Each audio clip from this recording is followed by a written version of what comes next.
Grace be unto you and peace from God our Father and from the Lord Jesus Christ. I was glad when they said to me, "Let us go into the house of the Lord." I'm Father Steve Sellers, and this is my brief daily message of hope. And we're into the third weekend in the season of Lent as we're slowly approaching the halfway point in our 40-day and 40-night journey to the cross, where we are walking the way of the cross this season of Lent, and following the way of compassion and kindness and mercy, gentleness, treating others the way that we would have them treat us, and treating them exactly the way that the Lord has already treated us, with compassion and kindness. And I hope you're able to experience that today. I'm out and around today making the regular round of confessions on Saturday morning. This is always an honor for me and a great privilege to be able to be of use to the Lord. I tell people all the time that if you wake up in the morning, then that means the Lord has given you a gift of a new day. And not everyone has gotten this gift that we have.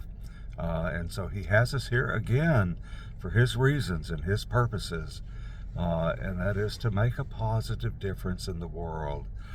We watched the new movie last night, The Jesus Revolution, about the Great Awakening that took place among young people from about 1968 until it sort of ran its course in 1972. And of course, I was around then, and I remember it very well, as young people were seeking, searching, hoping to find truth and peace in the world. Right in the middle of the war in Vietnam, it was a very turbulent time, and uprisings in our cities as we were still struggling as a nation, as we always do, with making sure the rights of all people are protected, and that people have the opportunity to experience their God-given rights to life and liberty and to the pursuit of happiness.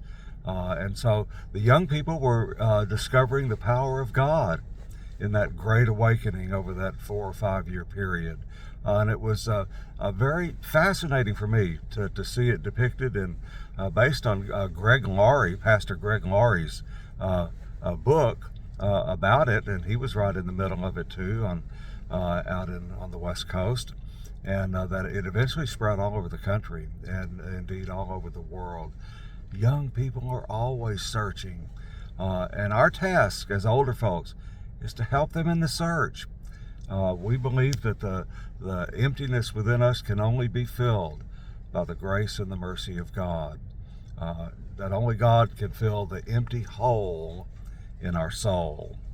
And young people were finding that. And of course, people are already posing the question, well, how come it ended in 1972? Well, this country has had several different great awakenings as people start taking their faith seriously and realizing they can confess their sins and be restored to wholeness through the power of God.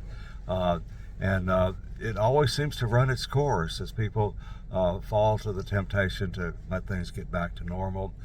We never want things to, quote, get back to normal. Stay in the power of the Spirit God has given you of His Spirit. Let Him work through you.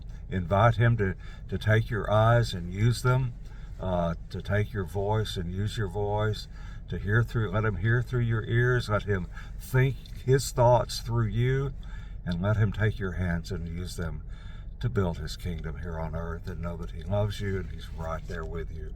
And I'm going to go into church and start hearing confessions. And I hope you have a wonderful rest of this weekend. And God willing, I hope to see you at Mass tomorrow. Have a blessed day.